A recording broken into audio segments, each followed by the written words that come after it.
And away we go. It is the BCJ podcast brought to you by the Holy Grail right here on BearcatJournal.com. You're downtown, you're at the banks, you're looking for something to do. The smart thing is always to go visit our friends at the Holy Grail. They will get you taken care of. Great food, great drinks. And guess what?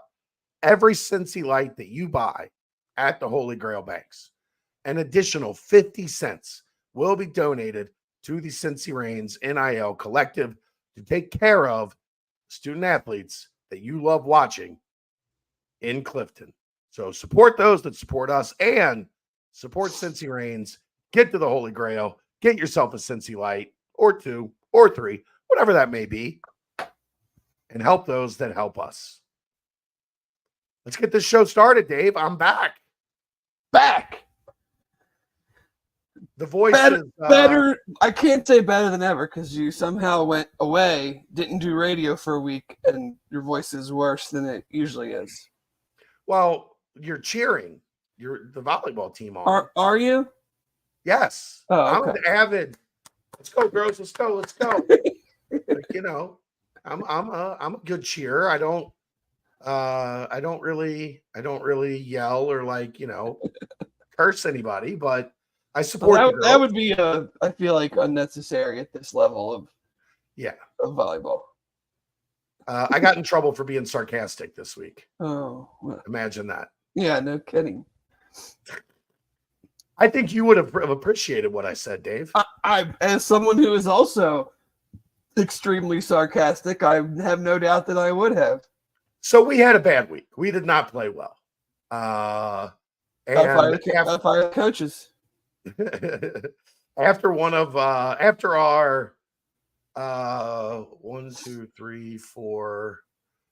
our 6th consecutive loss, it got bad.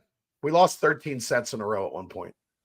After our 6th consecutive loss, I was walking around the back of where the chairs are that the parents sit to go high five the girls after the game.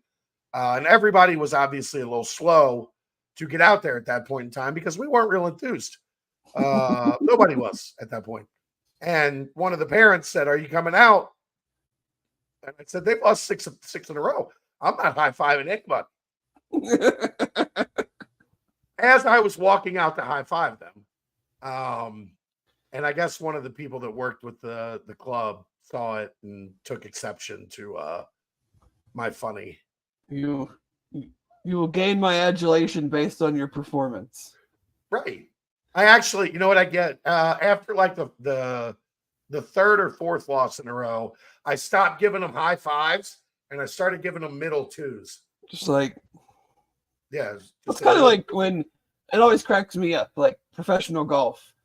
Guy or gal putts in for a bogey or a double bogey and the fans around the green clap. I'd be like, "What are you clapping for? I just made a mess of this hole. I don't deserve your applause." I wasn't cussing anybody or I still supported the girls. They just lost 6 in a row. I was a little frustrated, Dave. I mean, yeah, I feel like if you take a trip to a place that is this level of competition, their participation trophies and ribbons are not really part of it. So if you're going to lose 6 in a row, I'm not exactly going to be like, "That's okay, keep trying hard." Right. This is the championships. This is the end of season. This is, and they didn't. If you want that, there's probably a very nice summer league somewhere in Ohio or Kentucky that you can play. Right. But, they did have a good final day. Got a win. They won their first match. Then they lost 8 in a row. And then they went 1-1 on Sunday to close it out. So close it out on somewhat of at least a somewhat positive note. But we had fun. We went to Universal on Monday. If you ever get down there, Dave, are you a roller coaster guy? Nope, not even close. I'm not really either. But she talked me into riding Velocicoaster. Yep, not happening. That was an experience. That roller coaster, the best word I could use to describe that roller coaster is aggressive. Yeah. Aggressive. Very not impressive. really. I haven't done it in who knows how many years. Wasn't really my Yeah. thing beforehand. I liked it growing up. Like I rode a bunch of roller coasters growing up, and then I just kind of got away from it, and I don't really care anymore. Right. But I was told by a couple people like this one is one to experience. Like It aggressive was as in like as aggressive as the beast. not Where like as if you like put your arms up, you might lose an arm. no, I mean aggressive as in like fast and Oh, like okay. aggressive. Like they do this new thing on roller coasters now, Dave. Now when you used to have to go up a hill to get speed. Yeah. They got magnets like throughout the thing, and you'll be on a straight going fast, and then you'll hit these magnets, and it's like somebody hit like turbo on a Lamborghini. Yeah. And you go from like this is fast to like Yeah, I mean, I don't really need that in my life at this stage. I don't feel like I'm missing out on anything.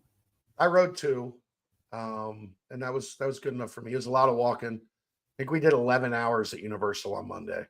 Yeah, that's a lot. It was a lot. So we slept a lot yesterday. Yesterday was a very sleepy Tuesday, and then hopped on a plane and came back home today. Wonderful. Oh no, it was a good trip.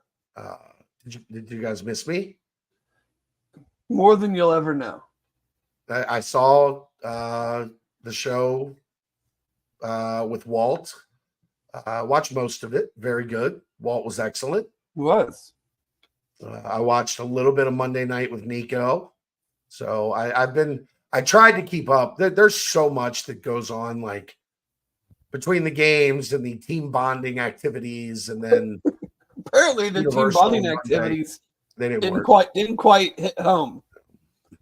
That's the tough part, though, Dave, because we do have a great group. Like I love the kids, and the parents are great, and that's I think what makes it made it frustrating for all of us is like we like this group, but some work to do. Some work to do, Dave, between now and 2025. You know, how was your week? It was good. Nothing crazy. So, just getting into the swing of the summer now. So that's about it for us. I came back to like the 7th layer of hell. Oh yeah, it's a warm one. Looking forward to Will's first baseball game Saturday. It's hotter here than it was in Orlando. Yeah.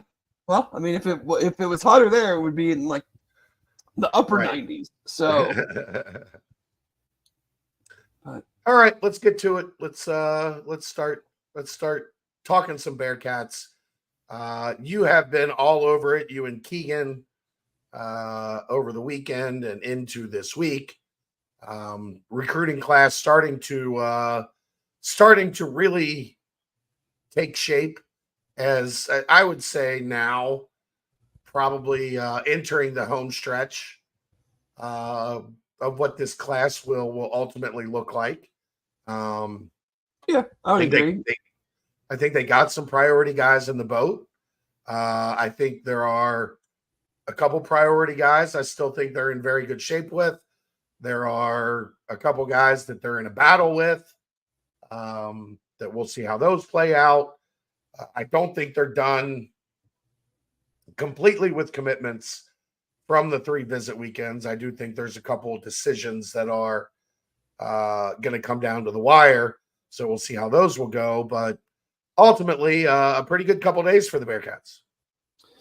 Yeah, absolutely. I mean, you're sitting at 15 commits right now. You have, and I put it on the board kind of like, I didn't rank them or anything, but there's still 7, 8, 9 guys that I think they would absolutely be thrilled to get at this stage. Some are in, they're all in various, time frames of, some are done with visits, some are, or at least done with summer visits, some are still taking ones this weekend. But, I think the class is shaping up, and I won't call it make or break, but I feel like a lot of the guys that are left that we know that they're, if you came on an official visit, it's probably pretty fair to call you a priority target.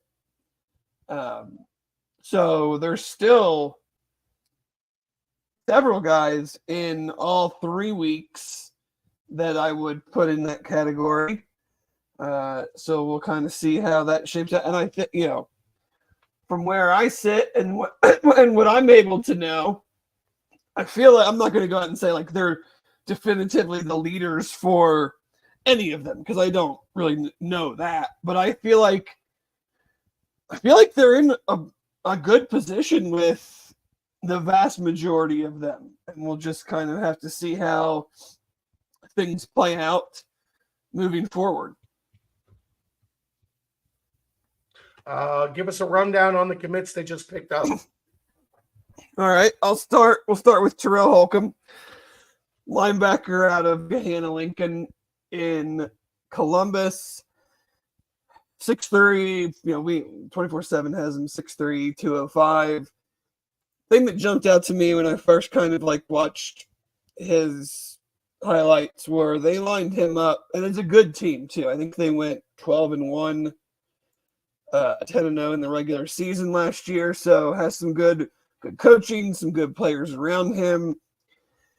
They lined him up kind of everywhere. I mean, the vast majority of his stuff was at safety, but he also played some linebacker, and they would even bring him up as a rush defender on occasion. And he flashed athleticism. He flashed, sideline to sideline run and hit capabilities.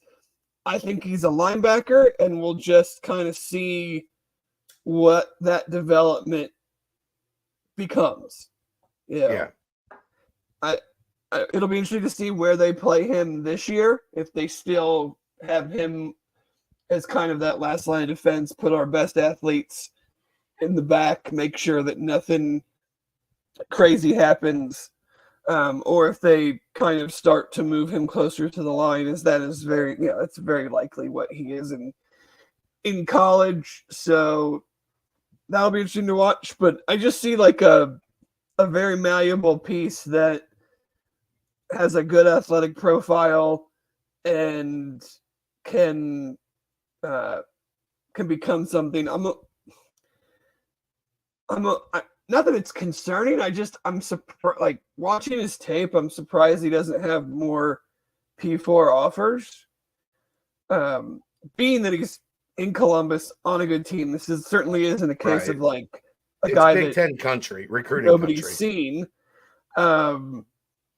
So, and I don't see, from my vantage point, watching Huddle clips, which is their best plays. So obviously that is not a great indicator, but it's what we have to work with. Like I see a good athlete. Like I don't see a guy that I'm like, oh, this guy couldn't play at this level. So, left wondering a little bit the backstory there, but you get a kid with that type of size at this point going into his senior year, seems like a good move at this stage. Yeah, I mean, I think we definitely have a theme here, David. And you look at this kid, 6'3", 205, at the end of his junior year in high school. What was one of the things we talked about the most last season is Cincinnati did not look size, length, physically, they did not match up with the teams on the other side of the field in the Big 12. And with this recruiting class, it's not everybody is like this, but a big chunk of this recruiting class definitely fits those the measurements, the boxes that scouts want to check when they're looking for a linebacker or looking for a safety or looking for a wide receiver, whatever it is. Yeah, it's nothing new, but it's certainly, they're definitely looking at the big or fast or big and fast Right. at a lot of positions. You know, we'll get into a big and then we'll get into a fast with the next two. But yeah, I mean and we talked about it a little bit with Walt last week, and I didn't want to get into it because in a way that made it seem like I was disparaging anybody in the past. But he even mentioned like the challenges of having defensive linemen or rush guys that have been in the mold of what we have had. Right. The 6'1", 260, 270, more of a power defensive end. It's just harder to get to the passer than it is when you're 6'4", 6'5", have the length and the speed to either beat the offensive lineman with the speed or beat him with, an arm move or sweat, various different techniques. But right. It does certainly seem like, and that does not automatically translate. I mean, we've seen no, of course plenty not. of players, especially at the once they get into the NFL, that they have all the traits in the world, but they're not that good football players. So you're always trying to mesh and balance the two. Yes, we want this guy that has this arm length or this hand size or can bend and stretch and all these things, but the tape doesn't match. Like, he's not a functional football player. Right. So you have to try to figure out the combination of the two, and that's probably the biggest challenge in recruiting, is just seeing that, basing it off of competition level that they're facing, basing it off of, like, is this a tapped out player or is this a player that we feel like still has a lot of development or has development from a body composition standpoint. Right. Let's move to the next one, and a big boy up front, a very big boy up front. Yeah, Jahari Medlock from Riverdale, Georgia, which is essentially like about as far south that you would still consider Atlanta, so I'll just consider it Atlanta. 6'5", 285, 34.5-inch arms. So, and these are verified numbers based on his visit to UC in April. Yeah. Just like we said, I mean, that is prototype offensive tackle measurables. And you look at him, you see some clips on Twitter, like, this kid I have no doubt, can carry 320, 330, no problem. Yeah. Like, he does not look even close to being filled out at this point. Has played some defensive line. There's a clip on Twitter from a camp where he just used some very, very strong explosion and power to just bury an offensive lineman in a drill. It's weird, like, 24/7 lists him with some offers that he doesn't necessarily highlight on his personal Twitter, so there could be some discrepancies there. He just seems like still a little under the radar, but has definitely blown up some in this camp circuit. And with offensive linemen, I'm like, we talked, just mentioned the balance of traits and game tape. With offensive linemen, I'm more willing to bet on the traits because we know they're going to take time to develop. That's your coach's job. It's tough to, give me all the 6'5", 300-pound guys with long arms, and we'll figure out. The coaches can try to figure out if they can play or not.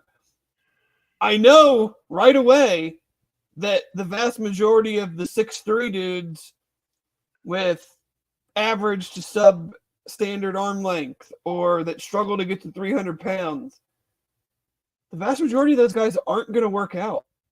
Right. So regardless of how good they are on the field, eventually the traits will catch up to them or lack thereof.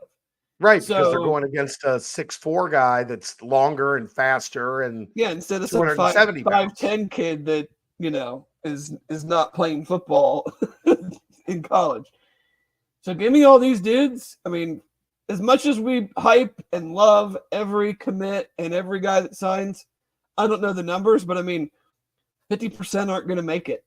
They're going to transfer. They're going to get hurt. They're going to get over recruited. So take all of the guys like Jahari Medlock you can get, and we all think that we have a solid offensive line room, very solid offensive line coach. Let them try to get the best out of them. And yeah, I mean, shit, Dave. 6'5" anymore at tackle doesn't work. They brought in a bunch of 6'5" offensive linemen, and they've all ended up inside. Yeah. I mean, the number, I guess first offensive tackle taken in the draft this year, Joe Alt, 6'9". Right. You better hit 6'6" at tackle anymore. As long as if you're less about the height and more about the arm length. Sure. The 34.5-inch arms, like that's upper level NFL arm length. Like when you get over 35, you're at freak level arm length. When you get up over 80 wingspan, you're freak level wingspan. So like, I don't know how old he is, 16, 17 years old, 6'5", almost 300 pounds with 34. Like that's big boy. Outstanding. And then you hope he can play some football. You just hope he can adapt and learn and play some football because that's what you want out of your high school kids. Yeah, I mean, it just that position especially has gotten very hard to recruit because it's not like it was even 5-7 years ago. 6'4", 6'5" guys there just not at this level. They don't work anymore. No, I mean, look at the guys that. Granted, not all these. We're not gonna. I don't want to compare them all to first round picks because that's not fair. But look at the first round picks from this year. Joe Alt was 6'9", well over 300 pounds. Obviously had long arms. J.C. Latham, 6'5", 6'6", 330, 340, over 35-inch arms. Obviously, Amarius Mims that the Bengals drafted, 6'8", super long arms. Like, these are, Olu Fashanu, Penn State, same thing, 6'5", athletic, 6'6", long arms. That's what you got to be now. Yeah. And then finally, Jamari Deloach that seemed like that was going to be a tough one. Like it felt like, and it sounded like coming into this official visit cycle that Virginia Tech had the momentum here. But Cincinnati closed hard. You could tell by the end, Virginia Tech was a bit nervous. I got a call from somebody in the network that like, I don't know, Friday or Saturday, I got a text actually asking if he had showed up, which tells me like he kind of went quiet on the Virginia Tech staff because people were scrambling trying to figure out like what exactly was going on. Just from my personal experience, when a kid goes quiet on you, that ain't ever good news, Dave. No. That ain't ever good news. It's very easy for these guys. I mean, these guys are getting hit up all the time by so many different. It's very easy to ignore our texts and our calls. Like it's less so to ignore coaches and stuff like that. But they might have been. I mean, coach. Your counterpart or whoever might have heard from a coach like, "Hey, kid's not really talking to me anymore," or whatever. But in Deloach's, I mean, dude is just fast. Like fast. Track clip. Oh man, just out like crushing kids. So again, and clearly he's a 4-star, so he's got to have some good football tape to him as well. But he's a speed guy, play at the corner spot, second year in a row, really hitting the secondary. Got two other guys already committed in Pat Williams and CJ Jones Jermaine Jones at corner. So he also goes by CJ and Jermaine and a Kool-Aid, couple right? other things. And Kool-Aid, So yeah. we got another beverage / food nickname to add to the group. But I'm worried there, Dave. Like, I'm worried there though, because I don't know that like Kool-Aid and gravy aren't things that you don't consider that a combo that goes together. No, not typically. I mean, I guess in the South you could have biscuits and gravy with a glass of Kool-Aid for breakfast. For sure, absolutely. Maybe it's better than I thought. Yeah. You got, again, I said it earlier, big or fast, big and fast, depending on the position. So this is a fast. You know, we saw last year, just didn't have the dudes playing at a high enough level in secondary, and you're in the 3-3-5 now, so you're going to need a bunch of corners and safeties, and I think that's been spelled out pretty clearly in how they attacked the portal last year, how they're attacking recruiting this year. Like, because I don't think they're done at corner and safety by any stretch of the imagination. Right. If things fall in place. So we shall see. Oh, sorry. It's been a long week. I'm a little sleepy. I got a little nap in today, so it was nice. I got about an hour when we got home. I probably could have used about 3, but it was a lot better than when we had it down there and hit a 4-hour delay in Charlotte. Yeah, that's so fun. When we were supposed to get to the hotel at 7 o'clock, we got there after 10 o'clock. It wasn't great, but anyhow, enough about me. 3 guys added. Those were just guys from this past visit weekend, right? So that's it's an intro. We talked about this before the stuff started, before the visits week started. It was going to be interesting to see if the trend held that guys had been committing on that first visit the past cycle, really the past 2 cycles. Once they introduced the June official visit spree. Mm-hmm. And now I think we're starting to see it maybe settle down a little bit, where it's getting more back to normal, where, that last visit is just as important as the first. Yeah, I don't think the rhyme or how the visits are set up is as indicative of, like, it doesn't, used to be, who got the last visit. Sure. But I'm saying when you got the first visit, you're a whole month out from that by the time, right. Out of sight, out of mind. I don't think that's as much the case anymore. Well, no, it was the exact opposite when they moved to these summer visits, because guys were committing on that first visit.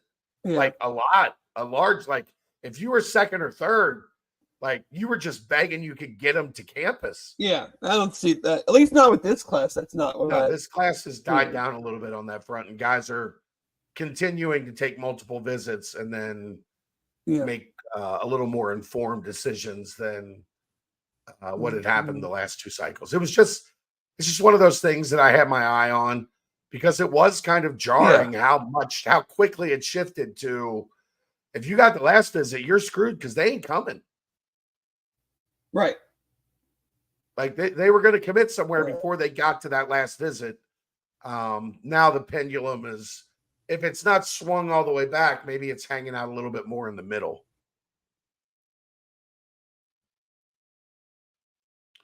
You there? Yeah.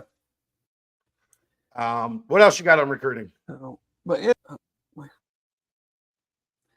Are you guys hearing me okay? It feels like my internet's... You're lagging. Like you're hearing me late, I think, right now. Being poor. All right. Let me... Tell us what else you got on recruiting. It's not a VPN thing, so... Okay. So we got some targets, I think, that have visited like I've been able to hear you the whole time. I just want to make sure I was okay. You were just delayed a little bit. Okay. Well, wide receiver Gio Contosis or something like that. I don't know exactly how to say it. Out of Maryland, announced the top 6 the other day. UC, Tennessee, Indiana, Pitt, Maryland, South Carolina. I like where UC's at with him. I thought they did a good job on their visit with him. We'll see how that goes. I don't think he's even really announced when he's going to announce. So this one could still have some time to play out. But another outside receiver, which I think they can use. So we'll see how that goes. Aiden West, defensive back, also, I think, from Maryland or Virginia, maybe. He says he has a June 25th announcement, so in a week. He lot of buzz about UVA initially. I think that has started to die down. Then there was a lot of buzz about West Virginia, which he also visited. Not saying that buzz is dying down, but he took his UC visit, and then he decided to take a midweek visit to Wake, which was, I think, the 17th and 18th. And then he's at Michigan State this coming weekend. They've come on the scene pretty late for him, so we'll see how that goes. But I think UC's probably I was a little surprised he came on the visit because it just felt like it was a very much a West Virginia battle. I'm not sure I'm not going to say that like I think UC is a leader or anything, but it feels like it's at much more of an even footing than it was maybe a couple weeks ago, especially now that he's decided to take 2 more visits. I feel like if you were truly down to like 2 schools, why are you taking a midweek visit? Generally speaking, but more general than like when they set a date, almost always they have a great idea of, if not like I'm going here, like I'm deciding between these 2, and I'm going to make it public on this date. Like a lot of times when a commitment date is set, I would say 70+%, if not even far north of that, the kid knows when the commitment date is set where they're going. Right. Because if you really weren't to that stage yet, why would you put a benchmark on your decision? Right. So it's coming whatever you want to smoke, coming out of the UVA side, they seem to think, at least publicly, that maybe their chances are dwindling. Again, I'm not saying UC's is in a great spot because I just don't know. But him coming to the visit and then also taking more visits tells me that it's much more open than maybe we thought it was a couple weeks ago. Right. Now, adding visits, not great for UC on the surface, at least, because if you know, I think those were in place prior to his visit to UC. Okay. So I don't think it's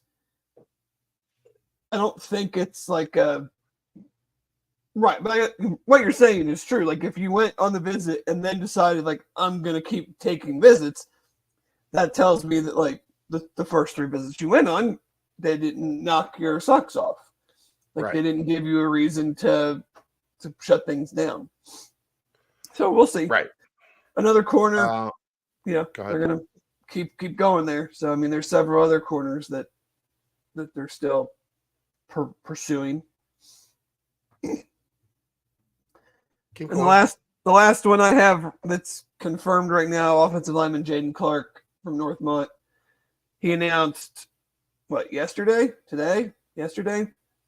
July 4th commitment, UC, West Virginia, Indiana, final 3. I would think that UC is the favorite here. He has been to UC. I mean, I can't say this definitively because some kids don't post everything and we don't. If someone's been to UC in the last year to 16, 18 months more than him in the 2025 class, I would be surprised. He's been here a lot. He was here in January of 2023. He was here for spring practice. He was here for games. He was here for random other times. we saw him. He has been here a lot. UC has been on him for a long time through his knee injury, through his rehab. He has a visit to Indiana this weekend. He's been there several times as well, not nearly as many as UC, which you can understand because he's an hour away from UC versus Bloomington. Right. I think they're the main competition. He did go to West Virginia for a junior day earlier this winter. I don't think he OV'd there though. Okay. He's pretty active with his socials on that type of stuff, and I haven't seen anything, or I didn't notice anything that would have lined up timing wise. So I'm gonna say this is probably a UC Indiana battle. That sounds right from what I've heard. Yeah, I would think UC's got the inside track, just from the familiarity. I mean, the kid has been here so many times, and they've stuck with him. You know, he camped at Ohio State last week, did not get an offer. Ohio State did offer another offensive lineman who was a Louisville commit, who decommitted, and is visiting Ohio State this weekend. Obviously, the tea leaves would tell you that he's very likely to commit. So I don't have any idea about Ohio State's numbers or anything. Don't foresee them ending up offering Jaden. So, as long as, we'll see. I think UC's in a good spot, but he's got another visit to go. And if they can get him, and that would be coming off of last year that I thought was a strong offensive line high school group, this would be another 3 strong offensive linemen, and they're not done at offensive line. We'll get into that next. Yeah. I think they'd like to get 5, at least 5. Well, I mean, if they want to get 5, they need to get Jaden Clark and the two kids they offered this week, or somebody else. Right. Because they've had some targets commit elsewhere. Xavier Canales from Atlanta committed to Georgia Tech. Not a huge surprise. First thing he said about why he committed was it's close to home.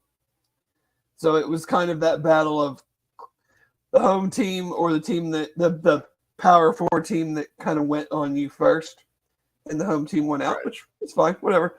It's gonna. We want the same thing to happen for us, so you can't get mad when a kid uses that as one of his reasons for not coming, because we would love all the quality guys in Cincinnati to say the same thing and come to UC. Right. But they did offer 2 offensive linemen this week who camped. The first one that got the offer was Jeremiah Kelly from Avon, same high school as, what's his name? I'm blanking. Our running back commit in this class, or in the 2024 class. I'm blanking. But anyway, big kid, probably an interior guy. Not a ton out there on him. Played a lot of defensive line nose tackle too. So, when they camp and they get offered, it's usually a good sign. Yeah, from Avon up in Northern Ohio. Yeah. And then the other one, Baylor Wilkin from Findlay, Ohio. He's had a productive camp circuit. I know he camped in Indiana, got an offer from them, camped here last week, got an offer today. Another, what I would consider interior guy. So there's certainly a deviation in, like, I think both these guys are like 6'3", 6'4", maybe. And then we're looking at the tackles that are 6'5" and up. Yeah. Clark is pushing 6'5", maybe. Every time I saw him a couple times over the spring, and every time I saw him, he seemed like he was getting bigger. So, yeah, so we'll see. I mean, we'll see how those recruitments go. Do you know yet, or are they going to have any visitors this weekend? Not that I've heard to this point, but like I Okay. said, I'm just now starting to Right. kind of get back into the flow of things. Yeah, and with these two kids, I mean, just getting offers. Are they going to want to try to get him to visit this weekend? And so we'll see. But anything else you got on the recruiting front? I think that's it. I mean, a lot of 2026 offers going out. They were allowed to, whatever they call that, allowed to contact them at midnight the other day or whatever. Right. Which I never understand what that stuff means. Like, some of these kids have already been offered, so you're obviously allowed to contact them at some point. No, they have to contact you up to that point. Which, you know what that usually means, is somebody from the staff texts the high school coach and says, tell hey, so-and-so to call me. I want to offer him a scholarship. Right. Whatever. That's just the official. You're allowed to call people and not get in trouble for it. Period. So yeah, they offered they did offer him. Kid must have camped today. I sent you and Keegan the picture. This 2026 offensive lineman that plays basketball at La Lumiere, or however you say it, in Indiana, who just towers over Coach Cardwell. It's like a big boy. Like the websites I found him listed at was 6'8". I think that might be underselling it. Like, it's a big boy. He's a big fucking dude, especially for maybe a 16-year-old. I mean, he's in the 2026 class, so yeah. So they are, guys are camping, guys are getting offers now. So we'll see how that goes, and I'm trying to keep the thread updated as much as I can when guys move up or drop down. I don't know if we talked about it last week or not, because we had Walt on, and they offered a wide receiver / tight end recently, 6'5", 220. Sounds like he did well at a Mississippi State camp. So we'll see, if anything comes of that. But yeah, recruiting never just doesn't stop. Well, I think people have to recalibrate and understand that, like, when recruiting was heavily covered is completely, like, flipped. Like, the calendar that a lot of this stuff used to happen used to be in the fall into the winter. And it is now almost exclusively, like, junior days kind of kicks it off. And then spring football, and then summer visits, and this thing's almost going to be wrapped up by the middle of July. Yeah. Who did you invite to your junior day or days? If you have like a local, I know UC has like a local one, and then has one of most schools don't have that because they just don't have enough talent that's that close to them. So they have one or two, but they're the same. UC has a local, or I know we've had like a top, a golden ticket top prospect type one, and and then it's who do you invite, or who shows up to watch spring practice? Who comes to the spring game, and then who's taking visits in the spring and early summer. And then everybody's committed. And they're gonna go ahead. Yeah, you got 15 guys now. They still have, like I said, close to double digits of guys that I feel like would absolutely take. You have the ones that earn offers in camp. You have this staff puts an emphasis on senior tape. So we're probably going to see 1 or 2, 3 guys that potentially get added out of the fall. So I mean, if things go their way, I mean, say they hit 50%, 60% on these remaining targets, you're at 20 or 20 plus right now, not counting the summer offers from camps, not counting potential offers that come out of their senior year. So I think it's just the way that the calendar works has changed the way that it's covered. There was such a dash to like December and January, and heck, we're on to the following class almost by the time we get to December. Like, we're already gearing up for, okay, this is signing day that we've had kind of in place for 3, 4, 5 months outside of maybe a guy or two, waiting for them to officially sign, and already starting the heavy lifting on what's next. So just thought that part was interesting. Let's get to a quick timestamp. Brought to you by Turtles Brew. 0 sugar, 0 carbs, gluten-free, bourbon-infused sweet tea, lemonade tea, strawberry mint, cherry lime, raspberry peach, orange vanilla. There's over 50 locations in greater Cincinnati. You can visit turtlesbrew.com for more information and the locations nearest you. A portion of the proceeds goes to save the sea turtles. What else you got, Dave? You said you got a whole notebook. You were ready for me to get off the plane. I like that. Good work. Well, I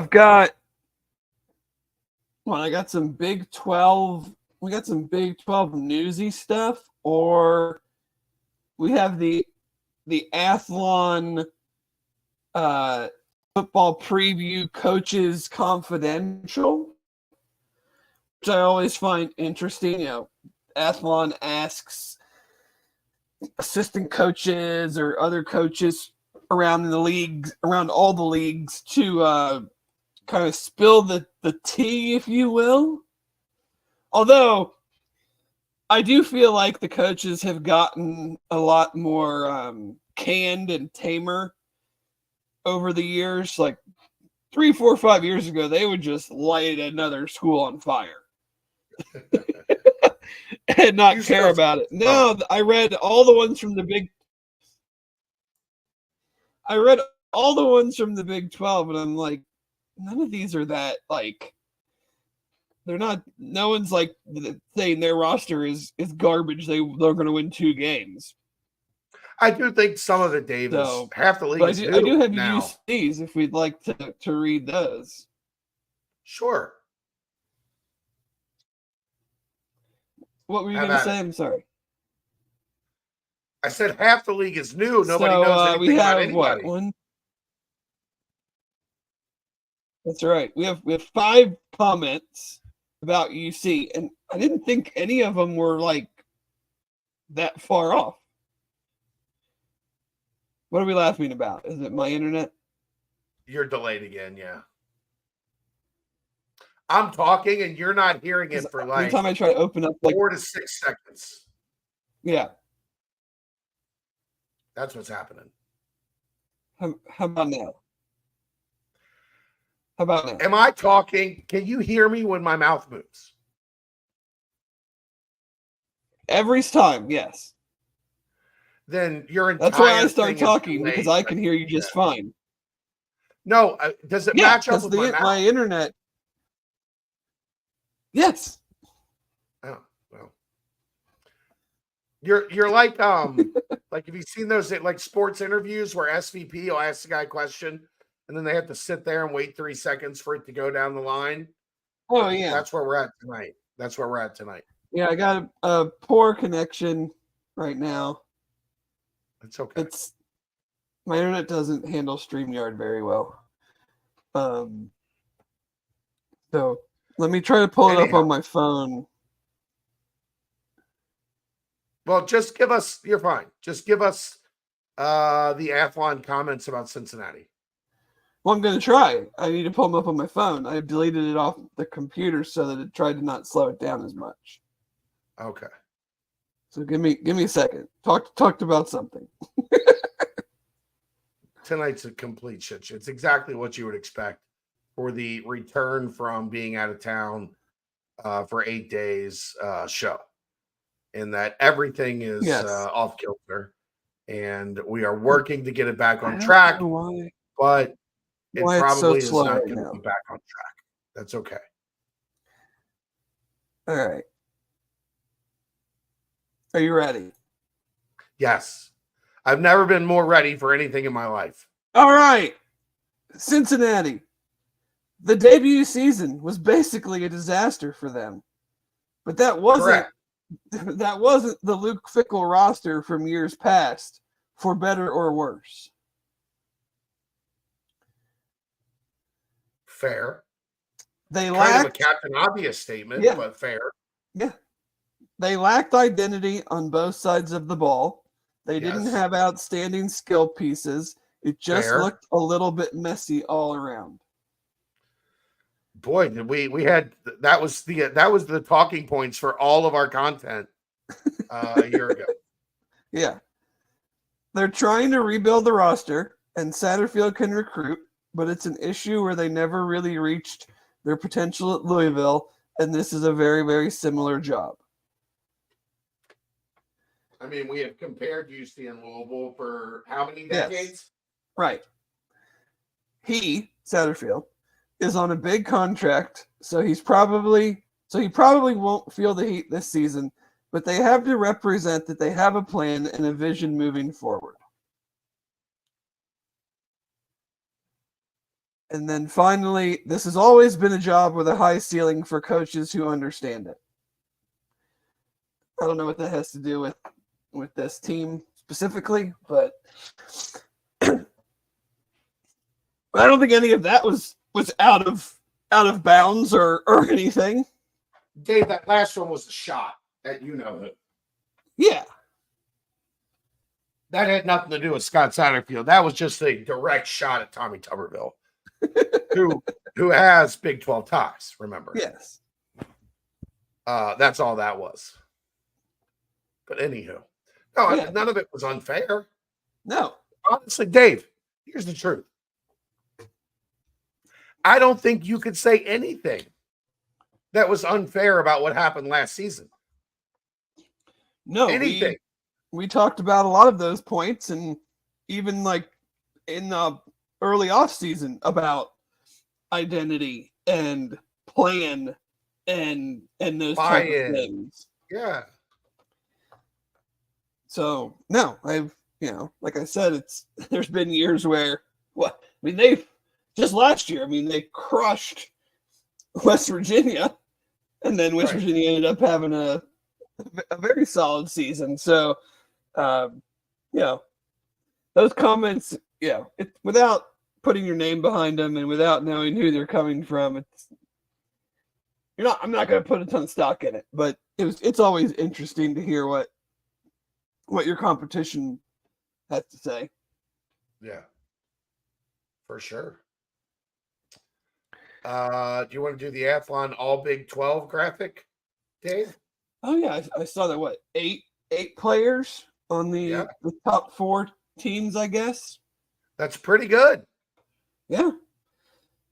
Luke Kandra, Dante Corleone on first team. What else? Kevin Gerhardt, second team. Mason Fletcher, second team. Corey Kiner, third team. D'Artagnan Tinsley, third team. Xavier Robinson, fourth team. And Jared Bartlett, fourth team. So 2 on each. Yeah. I think that's fair. If you got 4 all-league guys on each side of the ball, you've probably had a pretty good season. Yeah, but obviously like a couple more, but 8 is a pretty good number, I think. Yeah, I don't think there's like this big talent void on this roster. I think it's gotten better.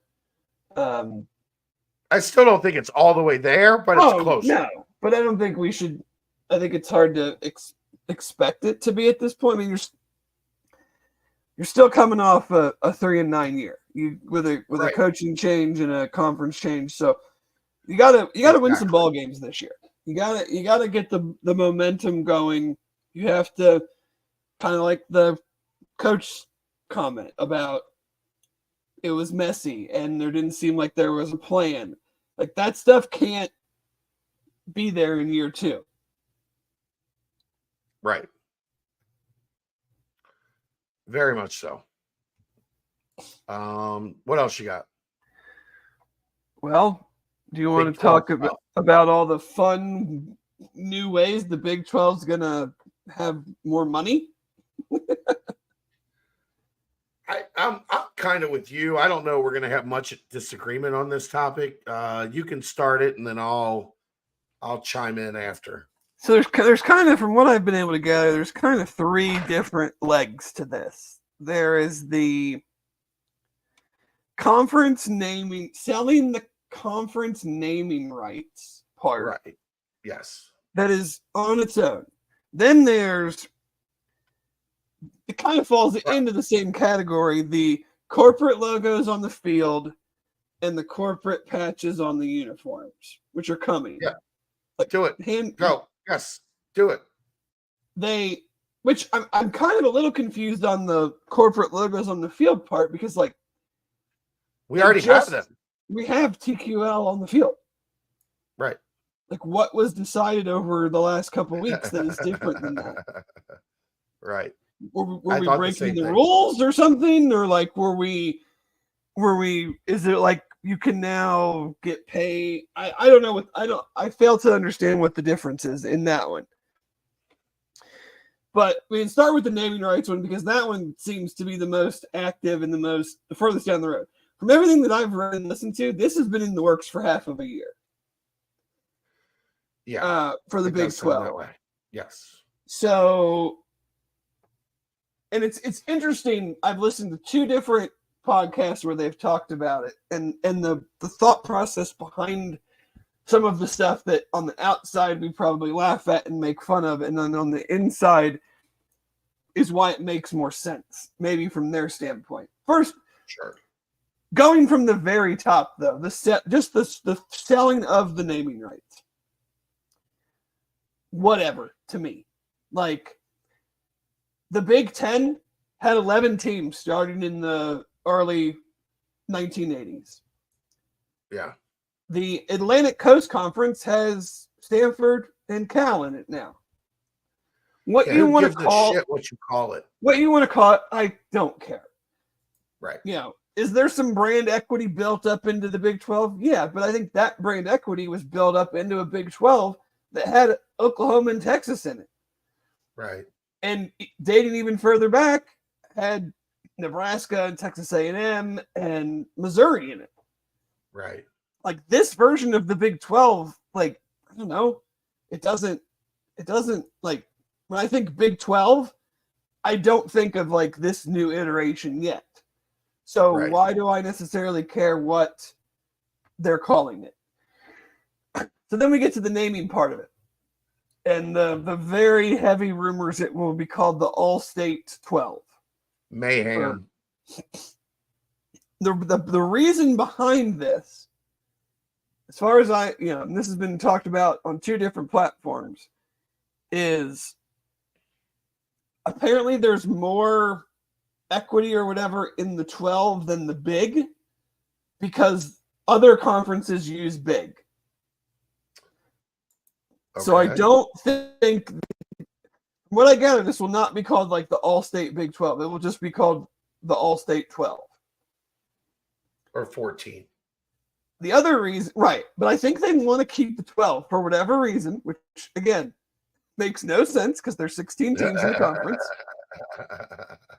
The other part that I found very interesting in this was why they're not going to keep the Big 12 part, or the big part, is because we, as in like fans and media, will not use the All-State part when talking or writing about it if they keep the Big part. Right. They'll just keep calling it the Big 12. Right. And it was a podcast I was listening to. Like, do you call the Sugar Bowl the Nokia Sugar Bowl? No, you call it the No, Sugar Bowl. you call it the Sugar Bowl. And like broadcast partners and journalists, What do they call the Pop-Tarts Bowl, Dave? Yeah, the Pop-Tart Bowl.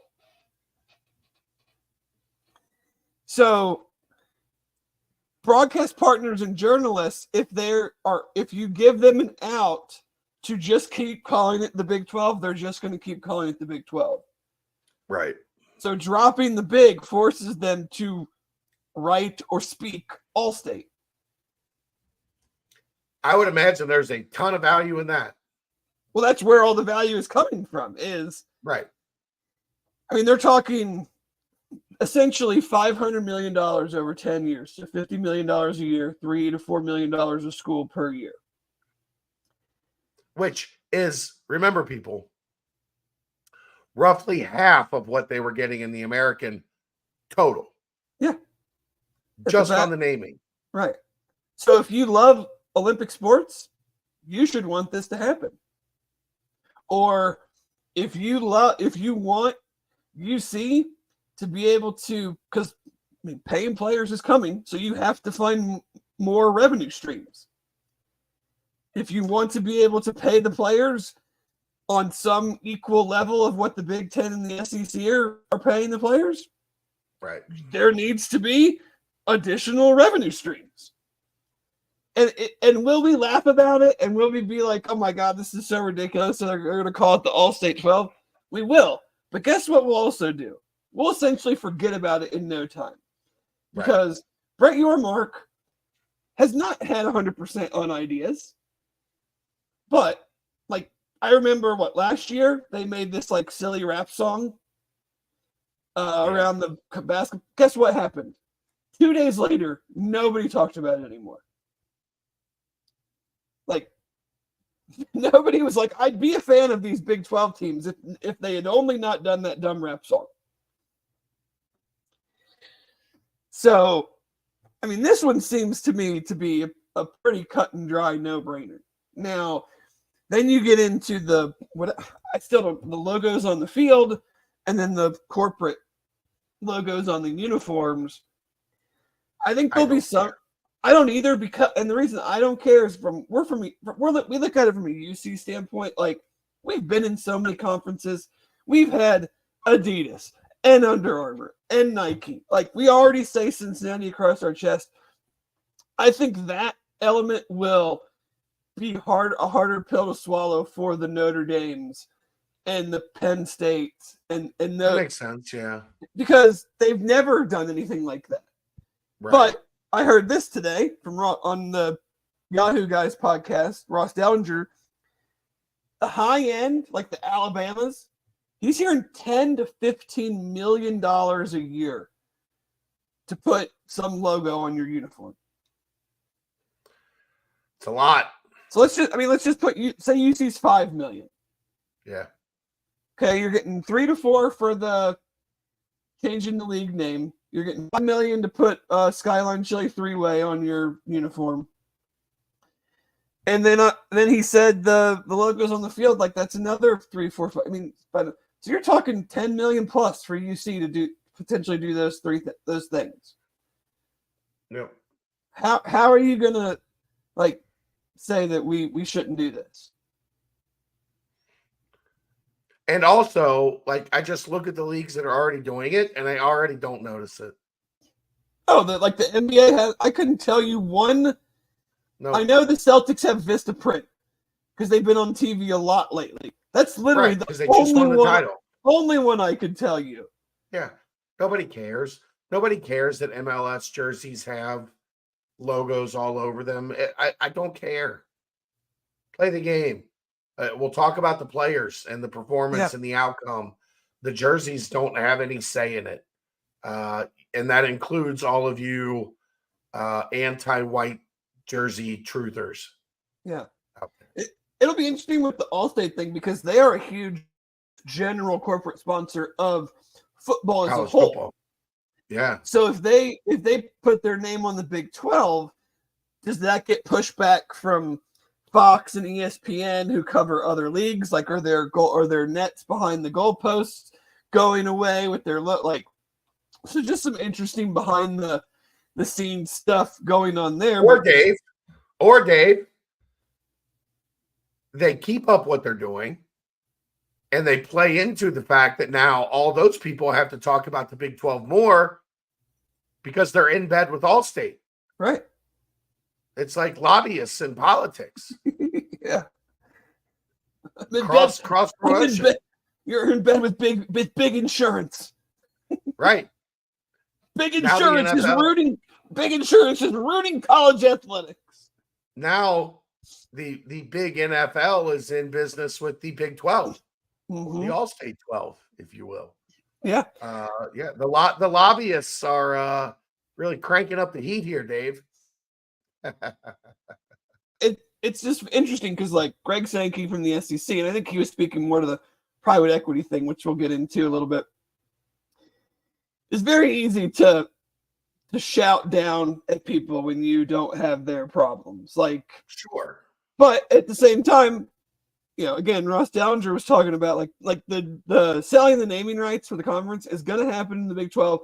It's about at the same stage as the Big 12 is with Conference USA and Globe Life.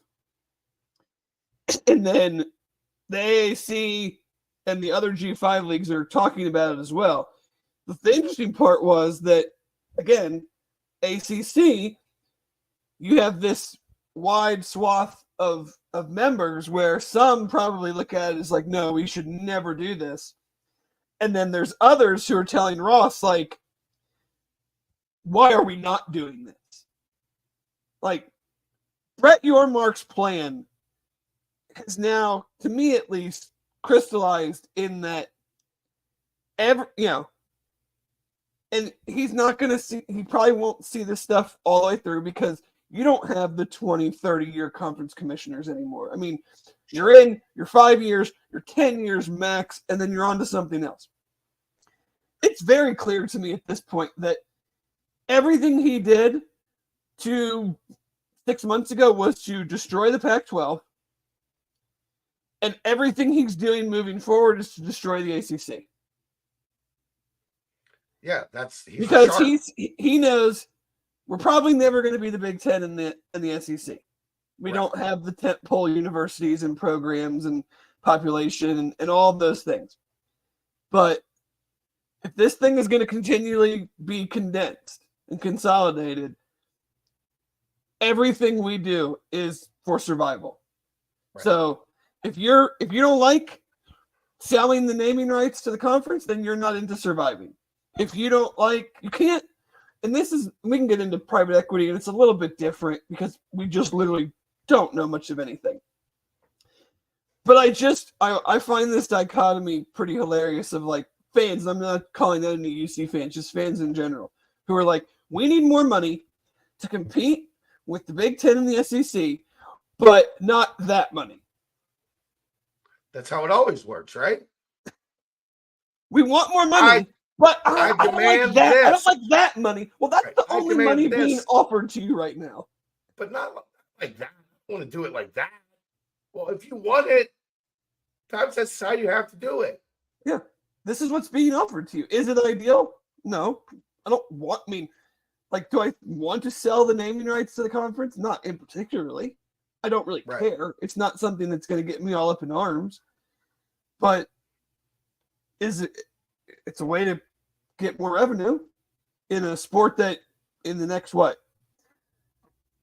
to 5 years, you're going to need a lot more revenue. Yeah. A lot more revenue. And I mean, that's everything he is looking at is survival over the next 5. And then you worry about that when you get to the end of the next 5. Yeah. Do you want to keep your Olympic sports? Do you want to pay your players commiserate with the market? Do you want to keep your coaches? I mean, these are the things that we'll call them the middle class of college athletics has to decide on. It's nice to have a guy that's at least exploring all the options of what it's going to take. Yeah, I mean, the Pac-12 had a very fine offer from ESPN that they declined. They thought about doing the private equity thing a while ago, and that was shot down by the school presidents at some universities that I bet you can imagine which universities though. And I'm not even saying that that's a good idea. Let's be clear about that. I just don't think we have any idea what it means. Like, all we've seen is $1 billion for 20% of the conference. What is 20% of the Big 12? I don't even know what that means. Well, it means what you think it means, 20% of the revenue that's incoming. That's not change. But I don't understand that, because that's not changing. Like, they give the Big 12 $1 billion. Theoretically, part of that $1 billion, or all of that $1 billion, or whatever, goes to the schools. Let's just say, in this time, UC wins a national championship in basketball. The money that this private equity firm gave the conference will have likely helped UC win the championship, because it will have allowed them to spend on players, on coaches, and in UC winning the championship, they will have made money because more people would have gone to games, more people would have bought merchandise, all those things. But how is the Big 12? That's the part the math just does, without note, like, how is the Big 12 really making more money to pay this back or whatever? I listened to 2 things on it just today, and everybody was kind of just like, the math just doesn't really make sense. But I think that's ultimately where people kind of are hung up, is the math doesn't make sense. So if the math doesn't make sense, we have no clue what potentially it means. And let's just be honest, private equity has a bad connotation to it. Sure. Oh, sure. Whether, it has a bad connotation to it because they're in the interest of one thing, Dave, to make money for themselves. Well, yeah, it's what happened, at the end of it, when you're liquidating to be able to pay off your bill. But again, like, what is the Big 12 liquidating? They're not, like, kicking schools out or something isn't going to help you pay the bill back. Like, right. The Big 12 has no control over if UC has 20 sports and Kansas State has 22 and Texas Tech has 19. Like, I've seen a lot of, like, short-term gain for what? The only thing I can think of is that with the money involved, it would theoretically enhance the overall property value of the Big 12. And then when you go to your next media rights deal in 2031, the value of you're worth a lot more. So, like, but again, like, that's why, when this first came up last week, I had some comments in the board, and finally I was just like, I don't have anything left to say because I just don't know enough to intelligently speak on it. And like, if you can lay out, like, you get $1 billion and then we get this, then I can tell you if it's, at least in my opinion, whether it's a good or a bad move. But I don't know what the $1 billion is getting them. When they say 20 cash advance. When they what it's getting, like, what is it getting what is the private equity getting out of it? Like, when they say I would get guess repayment of the loan with interest. Conference. I would guess repaying the loan with interest, right? Ultimately, that's the end game. Yeah. Yeah, you get 15 to 20% of what. So, like, does that mean that you get the $1 billion, but then when they do the yearly, like, we made this much money this year and split it up between 16 schools and everybody got $37.7 million or whatever. Does it become like everybody got $30 million because we had to pay this much of the private equity back, but you kind of already made up for that because remember the cash advance they gave you on the front end, so you're really not losing money because you got that money, already. I don't know. You're losing the interest. Yeah, on the loan. That's what you're losing. I mean, it's so who knows? At the end of the day, like the philosophy on it is very basic. You give them a cash advance, you take a payment on that cash advance at a certain rate, and you figure out did it increase the property value as your example goes. And if you increase the property value, then you should be able to get more in your sales process. Yeah. I don't know. I everybody's freaking out about it, and I'm looking at it going, isn't this just how money works? Like, isn't this how we do money in America? Like, I don't know what is so like polarizing about the topic. Yeah, I mean, lots of universities do that. UC did this to build the Linder Center. Right. Like they're still paying back the bonds. It's 6 in one, half dozen in the other.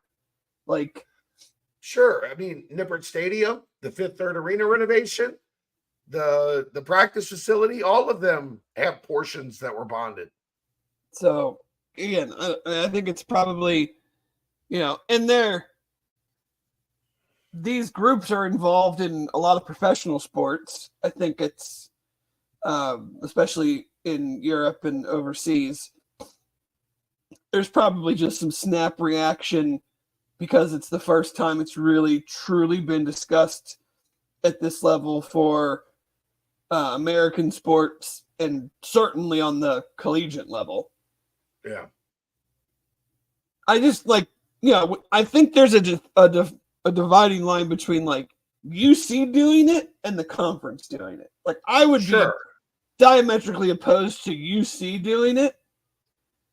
I don't see as much of a downside as the conference as a whole. Because you're 1/16 of a much larger picture.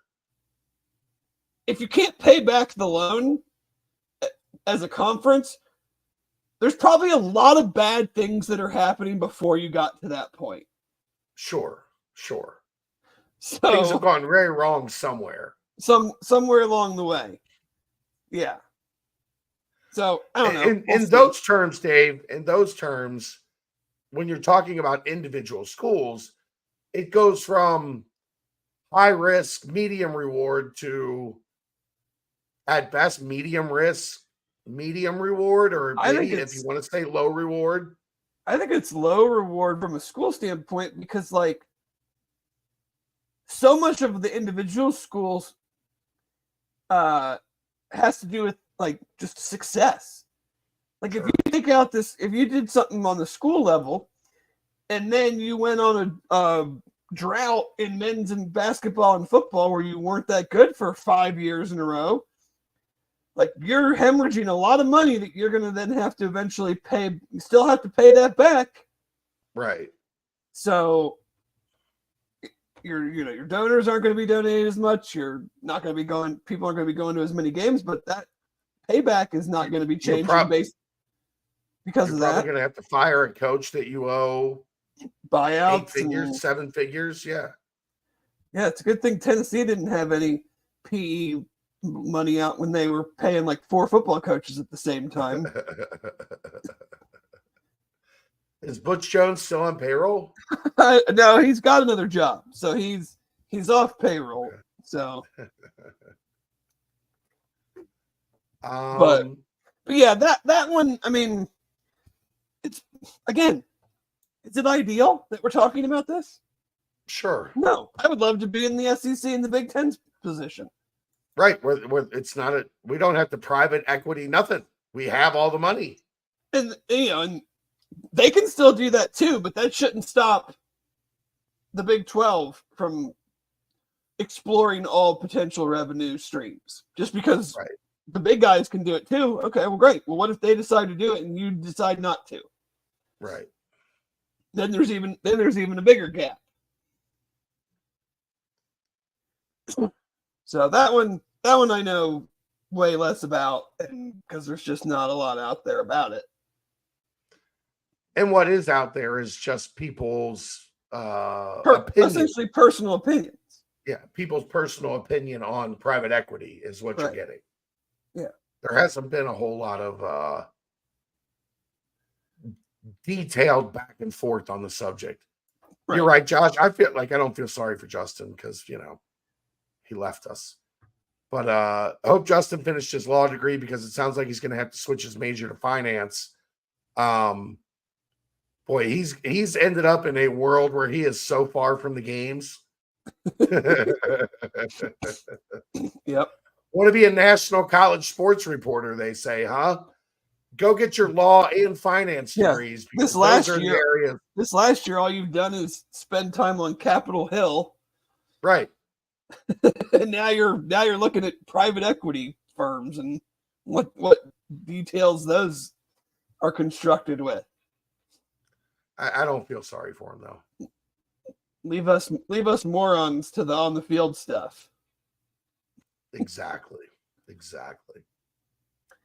I think that about does it for that level of stuff, right? We got one more topic to get to.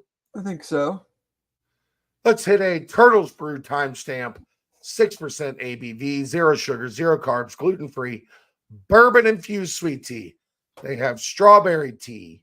They have our strawberry mint. They have lemonade tea, cherry lime, raspberry peach, orange vanilla. There's over 100 locations in and around the state of Ohio. Visit turtlesbrew.com for where it is being sold nearest you. They also now have pouches, like adult Capri Sun, 12-ounce pouches. You can buy them individually, or you can get them in 5-packs. So just go to turtlesbrew.com.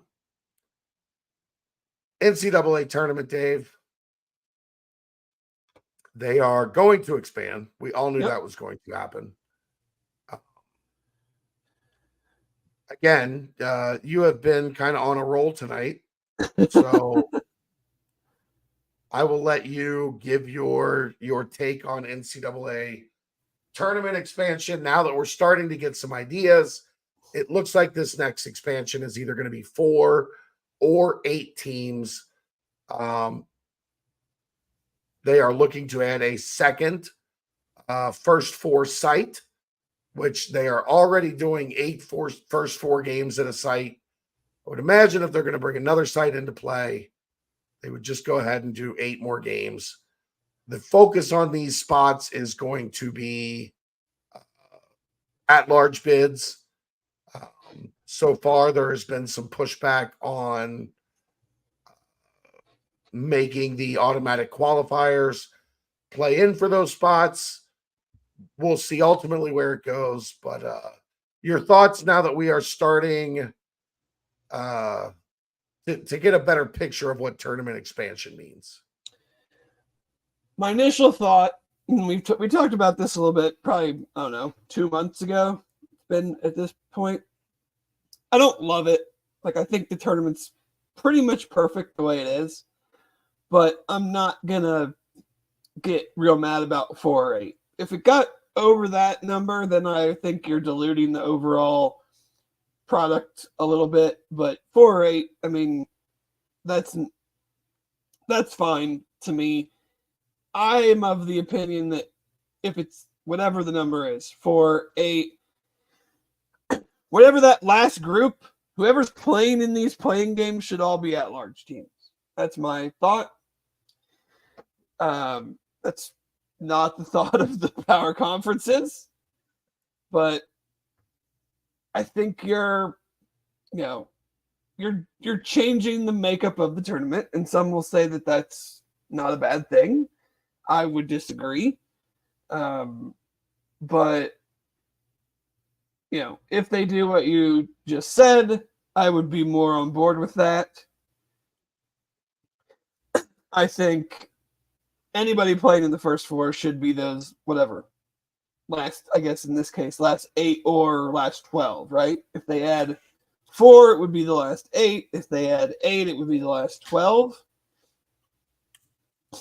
Yeah, they'll call it the first 8. I would guess it would be 16. It would go up to 16, right? We call it the All-State 12. Mayhem. The Mayhem. I love Mayhem. The Mayhem 12. Yeah. It's a favorite of mine. But it doesn't like my thing, and I know when we talked about it before, like my thing was like, whatever you do, don't change the like first weekend. Like, don't have to add a whole nother week to the event. Right. That's what I didn't want. Don't, I don't know if you maybe have to put the first whatever the number ends up being a week ahead, but then I don't love that because like they play their conference tournament, they don't get the conference tournament, they don't win the conference tournament, then they play this playing game, then they wait a week to play the next game against the team that has now had 2 weeks off from the conference tournament. Do you just have another site besides Dayton and there's still Tuesday, Wednesday? You just have 8 teams in Dayton and 8 teams somewhere else? Like Indy? I feel like Indy would be a great one. They support basketball. Have that at the Pacers Arena or at Butler. Like centrally located, easy to get to an airport, easy to fly out to wherever your next destination is. When you win, I feel like that would potentially be a workable situation. You just have, instead of having 2 games on Tuesday and 2 on Wednesday, you have 4 on Tuesday, 4 on Wednesday. Those are all at-large teams that feed into 6-11, 5-12 games, something like that. I mean, or essentially you just have everybody. The thing that stinks about if you do this is then you're pulling the 15 teams up into that 16 spot because you're playing in for all the 16s, essentially. Every 16 would be a play-in game, which means automatic qualifiers would fill all 8 of those teams, where right now it's just 4. And then you would kind of... that's why I think if you win your conference, however your conference decides to win, so right. You win your conference tournament, you should not play in the play-in games. The only thing that I would disagree with about there is it does give half of those teams the chance to win an NCAA tournament game. It does. And I guess what? Technically, it gives more spots to those teams. No, because that number is finite, Dave. There's only so many. Yeah, there's 34. There's 31 conferences and 34 at large. Well, the number's 68 now. But so my point being, they're not adding conferences. No. So if you do it that way, then the 16s are going to be playing the 15s essentially for that slot, for that 16 slot. So now the 15s that we've seen have some success, and the 16s have won a couple games, and it would probably mean there's a better chance to see more 16-1 upsets. But that 15 spot that has kind of been a fun spot for upsets over the years, those teams would all be up. But then the reaction to that is the 14s would be playing the 2s, essentially, based on what we have right now. Yeah. So all the way down, that would happen all the way down to 12. It might result in more upsets because you're putting more of those teams at the back end. You're putting them all in the play-in, and you're moving more competitive teams up against 2 seeds, 3 seeds, 4 seeds, essentially. Yeah. Just my brain processing. I don't. Dave, here's the thing. People complain when it moved from 32 to 64. Oh, yeah. They complained at 65. And they complained at 68. The outrage is annoying because in 2 years, nobody's going to care. Nobody complains No. about the first four anymore. You know what they do? Everybody makes the got to remember what channel True TV is tonight. Right. Yeah, I mean, I agree. Like, I will never be outraged. Believe me, I don't love it. I'm not saying I would. I'm saying the general. If somebody posts about tournament expansion that has a following, every tweet under it is ruining the sport. Oh yeah, blah blah blah. You know, come on, give me a break. I just think that the whole thing is funny when we see it in the power conferences when they try to convince you that good teams are currently getting left out. I'm like, no, they're not. No, they're not. No, they're not. I mean, Indiana State was a pretty darn good team, and they probably have like a legit beef for being left out this year. But like, none of like, if you're from a power conference and you're not making the tournament right now, it's because you're just not that good, or you went through a pretty significant stretch of your season where you just weren't that good. Right, you didn't do enough. Like, you can't look me in with a straight face and tell me that, like, yeah, UC was a tournament team this year. No, they probably watched them play. In an expanded tournament, they probably would have made the tournament this year. Expanded to 8, they would have been real close. Expanded to 4, I still don't think that they would have gotten. So but you're telling me that team we watched this year is a tournament team? It was not. It was close to a tournament team. So, but it was a team that deserved to be left out. I think that's, it stretches they looked like a tournament team, and then it stretches they certainly weren't. So there's a team that didn't quite do enough. There's a lot of changes going on. No, a lot of changes going on in college athletics. I'm not sure it's stopping anytime soon. So it's going to have to find a middle ground at some point. Yeah, at some point, but I don't see that happening in the next couple years. I don't either, because it's still... we have a new college football playoff that's just going to start, and they've already been talking about expanding that. We're talking about expanding the conference tournament, private equity, jersey, like corporate sponsorship on every, like, it's not, if you're a historian or it's certainly not, under no parameters can you call this amateur athletics anymore. No, it's not. It hasn't been for a long time. No, it hasn't been for a long time, and that's part of the problem. That reason we're in the, I won't call it predicament, but the situation they're in now is because they tried to hold on to that moniker for far too long instead of making subtle changes over time. They're now getting hit over the head and being forced to make all these changes at the same time, and no one's ready for that.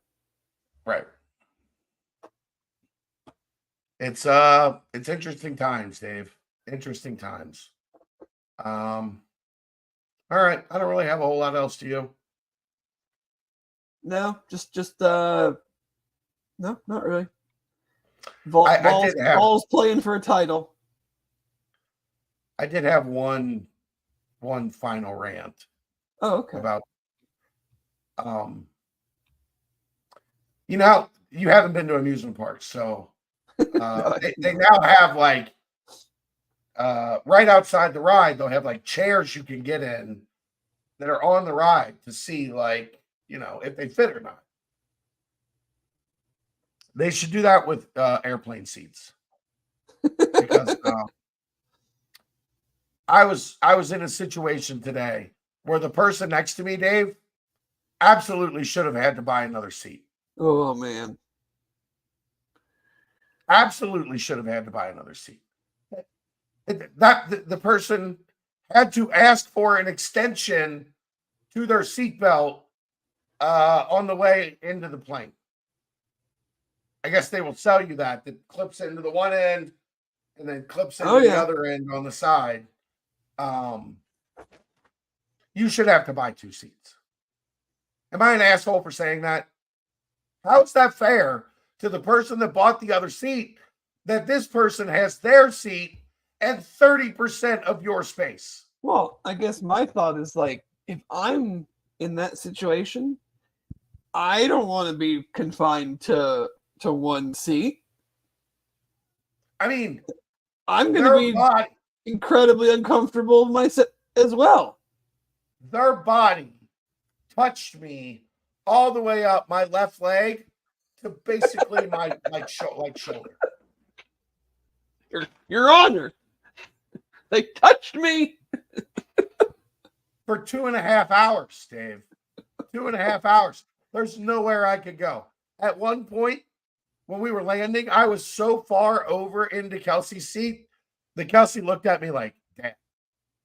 And I'm like, what do you want me to do? Why didn't you make her switch? We just sat down. We were already in our spots, and then this person sat down in the aisle seat. So it was, Hey, yeah. That's all. If you don't fit in the sample seat with the arms, if you're over it, if you're outside of it, a second seat should be required. There you have it. That's all. That's going to wrap it up. Should be hopefully guest heavy again next week. Trying to get through as many of the football staff guys as we can, leading up into camp, which is a month and a half away. Yeah, we got to start getting some Big 12 preview people on too. I know that's your job. I know. Get on it. I will. We'll see you next time. Thanks for tuning in. Sorry about the voice. I'm getting there. It's the BCJ podcast, brought to you by the Holy Grail, right here on BearcatJournal.com.